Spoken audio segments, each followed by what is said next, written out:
I interrupted you earlier because I wanted to segment things about the Bronx. Okay. And were you mad at me? A little bit? Like 4%. 4%? Oh, like nice. Not very much. That's great. That would be a shitty tip. That would be a shitty tip. Good.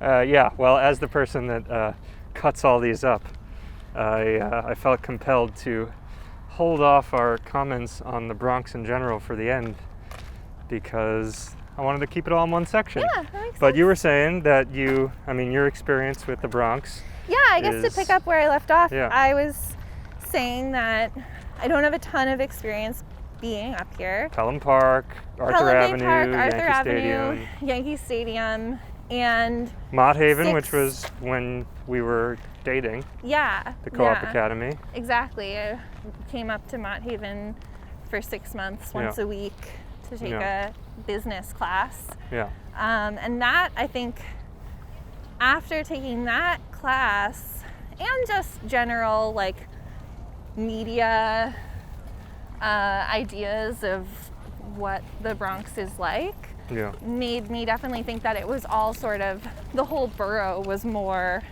like Mott Haven and the South Bronx and those areas where it's like super urban, lots of tall buildings, lots of concrete, lots of noise, people outside, like playing music, doing like all their social stuff like in front of the deli, that kind of vibe of just like super city. Mm-hmm.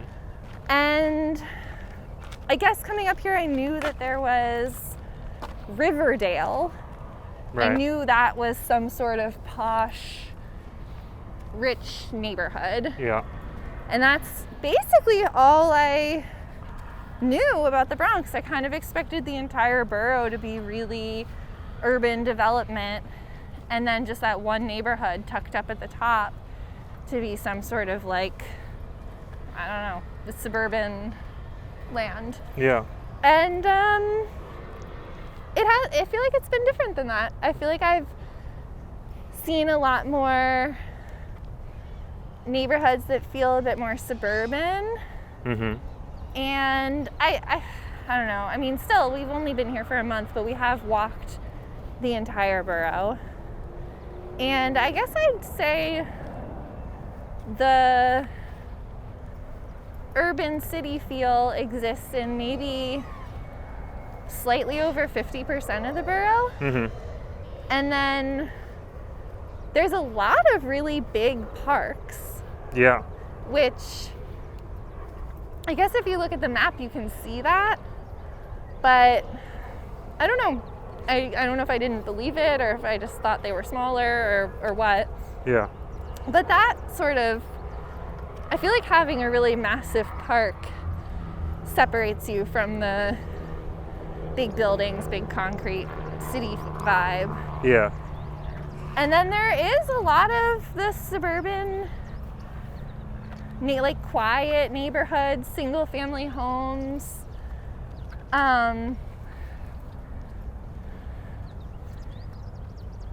Yeah, similar to like what we've seen sort of on the outskirts of Queens and Brooklyn. Sure.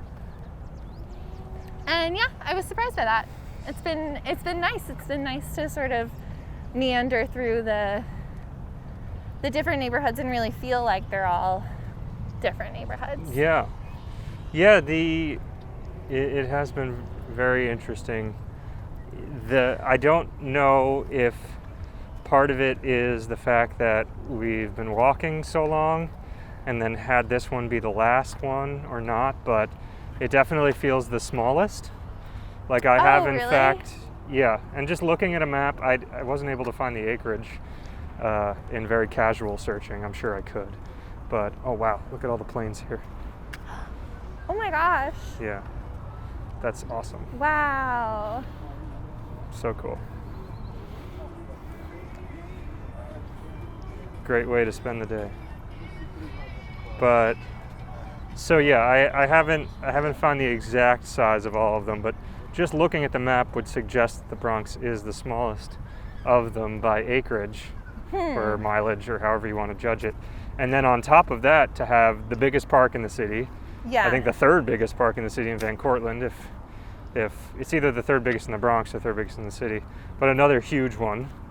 And then to have the Bronx Zoo and the Botanic Gardens, a park like this, there is a lot more green space than maybe you would think about the borough. Yeah. And then it takes up a lot of space. And one of the days last week, we walked from City Island to essentially Woodlawn. Riverdale, Woodlawn, and we walked to the other side of it. We were close enough we could have gone to another Airbnb we had stayed at without much issue.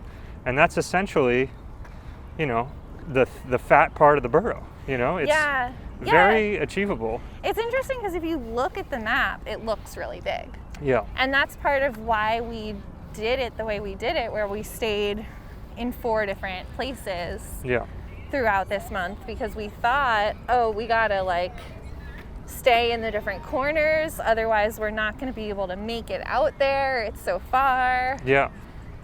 And I'm still happy that we did that, because I feel like we actually got to sort of experience those areas more when we were in each of them. Yeah. But yeah, I guess it's really not, you're right, it's really not as big geographically. Yeah. I think the other thing though that does make it feel big, if you're walking 26 miles, it's not a big deal to get from place to place. But if you're not walking 26 miles and you're trying to take public transportation, it doesn't seem like that's really an option. To go across town, no. And it seems like, and this is true of a lot of the outer boroughs, but it feels particularly true up here for some reason. Mm-hmm. The train lines really just go into the city. Yeah. And they don't even go that far out into the Bronx. Yeah. Or into that many areas. There's a lot of buses, and I guess that's just how people get around if you live near a bus line. Yeah. But it seems like it makes it a little bit less accessible to go from place to place. And I wonder if that's why it feels big on the map. Yeah. And to what you were saying about the kind of the impression of it being more urban than some of the parts that are actually here. Yeah. I find that the South Bronx and then kind of creeping up into the central of it seems to be closer to an extension of the Harlem, Washington Heights, Inwood vibe. Mm-hmm. And then, the further you get to the extremes of things, Park Chester was an interesting difference or exception maybe, where it was this really kind of well manicured, or this idea of what the housing unit should be like, and that doesn't quite feel like the same thing as South Bronx. Right. And then there are a lot of areas. And Park Chester, just a note, is not that far north. No, it isn't. It's the end of the line. Yeah. On the 4 and the 5, I think. Right. So I always thought it was basically Westchester. Yeah. But it's not. It's still fairly far south. Yeah. And it has all of these, it's just all these buildings that are, everything seems very manicured. I think they have their own security force. I could be wrong, but I believe they do. Yeah. And then they were also noting all these clothing drop-off boxes that were all immaculately clean. Not kind of the ones that are near a shady us, business. where it's there's a bunch of clothing all over the ground in front of it. Yeah. But so there's that area, and then there the extremity areas like the City Island, which is its own kind of unique vibe, and then the areas that we walked through under the Throg's Neck this week, which seemed to be the closest kind of an analogy to suburban that city gets. Right. Where it's, as Jesse mentioned, the seemingly single-family households. Car culture is big. Mm-hmm. Jesse got a lot of photos of vanity plates this week. So many vanity plates. More than maybe we've gotten in density in one day than it any was other like, place. I kept trying to put my phone away and kept having to pull it out to take more pictures. Yeah.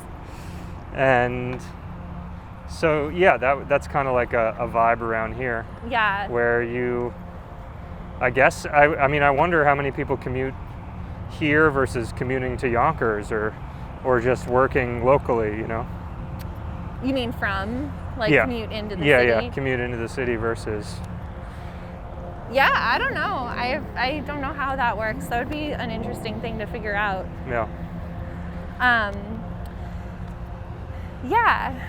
I feel like the other thing I want to talk about a little bit that, I don't know, I mean, we can just do our best with this, but I feel like there's this notion that the Bronx is dangerous.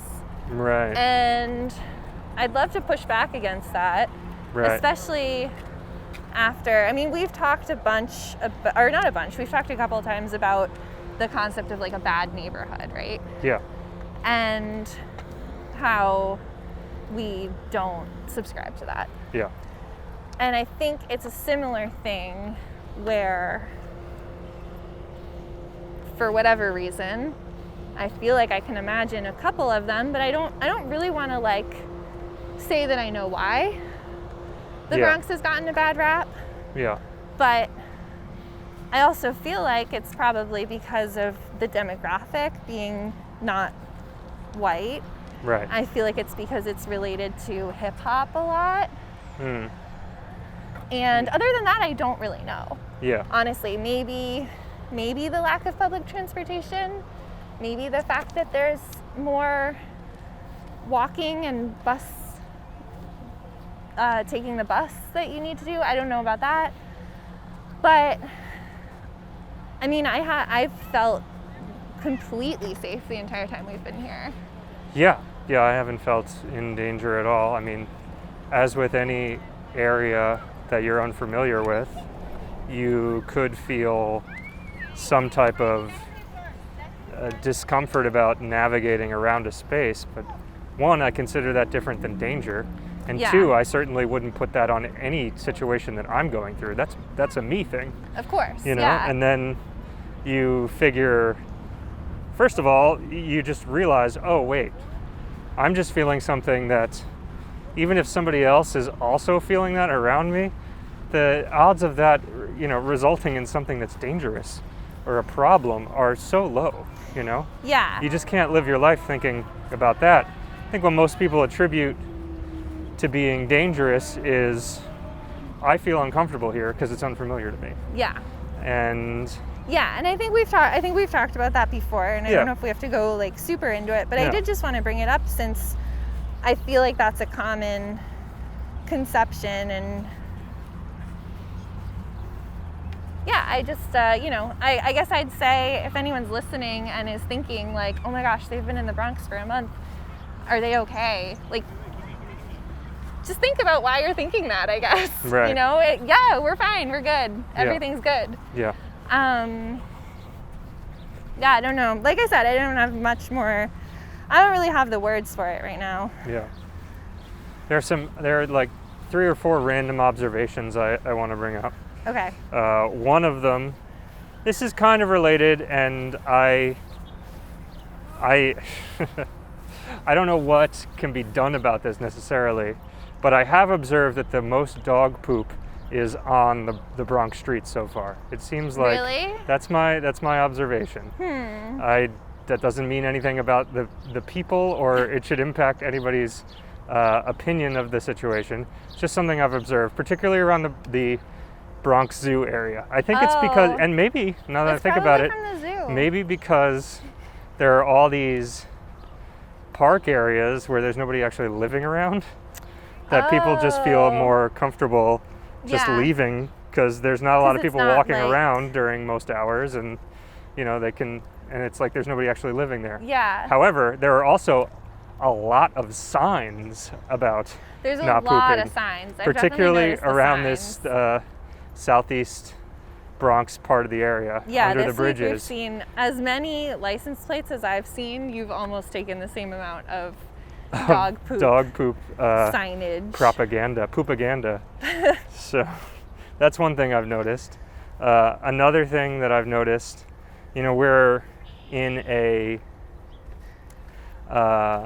we are interested in the stickers around the different boroughs. Yeah.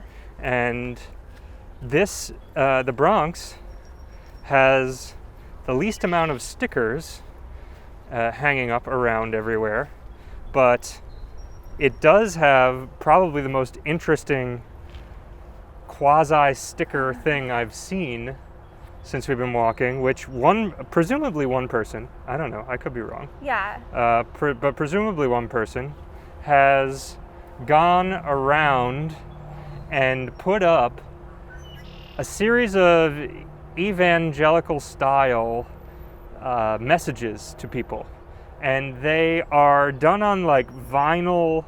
I don't know what it's like a paper. Vinyl paper, and they use a lot of tape as well as decoration on top of the vinyl paper, and then they have colored paint markers that they use to write their messages, and like each word could conceivably be a different color. They're always different. I haven't seen two that are the same, and there are hundreds of them. They far outstrip any type of sticker that exists in the Bronx. They may even outstrip any type of sticker that I've seen in all the 5 boroughs. Perhaps the Kestgak crew, actually definitely the Kestgak crew has more total, but they don't have a strong representation here, or as strong as I was anticipating. They are here though. These, the thing you didn't mention is that they're also not stickers. No. They're thumbtacked onto trees. That's right, they're thumbtacked onto trees. It seems that there was an earlier iteration where they were just a white, instead of black vinyl, white vinyl. And that seems to have disappeared in favor of this black vinyl style with like principally silver paint marker, and then secondary gold paint marker, and then tertiary any color you want, with different types of embellishment tape that's on there. They're actually like, they're aesthetically pleasing. Yeah. I really like the way they look. Yeah. The messages range from slightly incoherent to mainly incoherent, to prejudicial against Muslims, to fire and brimstone, reckoning day. Yeah. Like I wouldn't. There isn't a lot of that third category. We've seen a couple. I've seen 3 or 4 so far. Upsetting. It's been mostly, I'd say, like slightly incoherent. Always about, definitely the idea is like you want to follow Jesus. Yeah. But it's like not exactly clear like why. Yeah. No, I mean, I'm looking at this purely from a, I guess, anthropological way almost, as, like I don't endorse the messaging that's happening. No. It's very much a part of what's going on, though, is that there is this very much a sense of competition between this person and their idea of the Islamic faith. Yeah. And so I am just astounded by the breadth of coverage that this happens to have exclusively in the Bronx. Yeah. I stopped taking photos after 30 or 40. I started out by documenting everyone I saw, and then I realized, they're everywhere, and they all have unique messages, and I'm better off just cataloging ones when I see them in a new neighborhood. Yeah. So that's what I've ended up doing since. It goes far. Yeah, it does. At first when we were here, we were like, oh wow, this goes fairly far. Yeah. Thinking, like 2 neighborhoods. And then I think, did we see one on City? Like we saw some that were very far away. Yeah. Yeah, and I feel like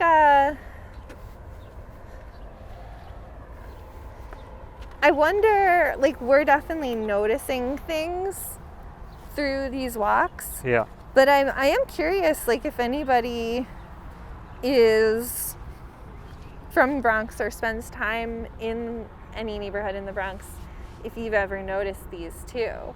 Yeah. Because it's not something I have seen anywhere else. Yeah.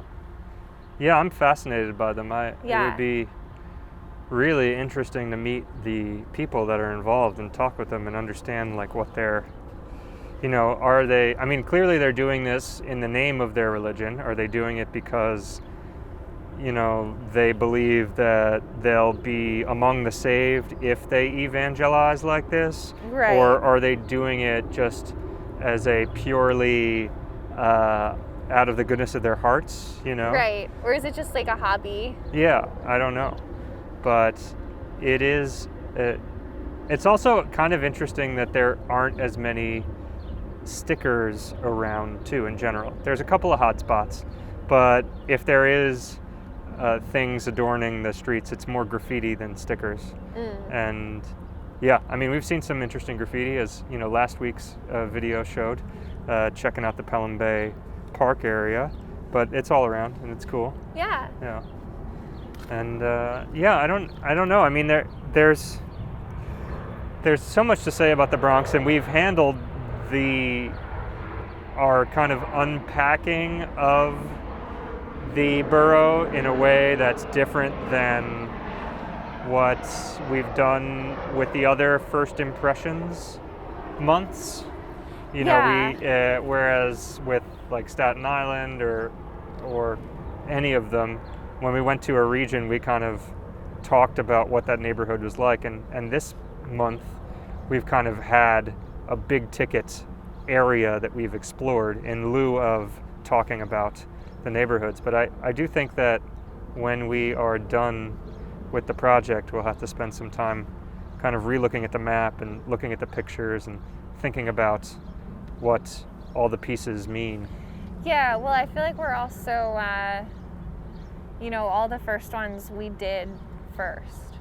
And now we're kind of like into a lot of other aspects of this project too. Yeah. And thinking about coming off of a bunch of months of thinking about themes, and it has been, I wouldn't say it's hard to get back into just like the exploratory phase, but I guess it's more that I'm just not in the explore. Like I haven't even tried necessarily to get back into the like pure neighborhood by neighborhood, what am I seeing, blank slate. Right. Because I don't know if I can. I mean, I don't know. I haven't tried. But I don't know if I can because I'm not there. Yeah. Yeah. So it's just different. Yeah. So yeah, I think we'll put that portion aside for now, and then tackle it again at the conclusion of the project. Yeah. And but I've had a really great time. Me too. Yeah. Here's thanks to the Bronx. Somebody flying in from Yonkers, going to LaGuardia.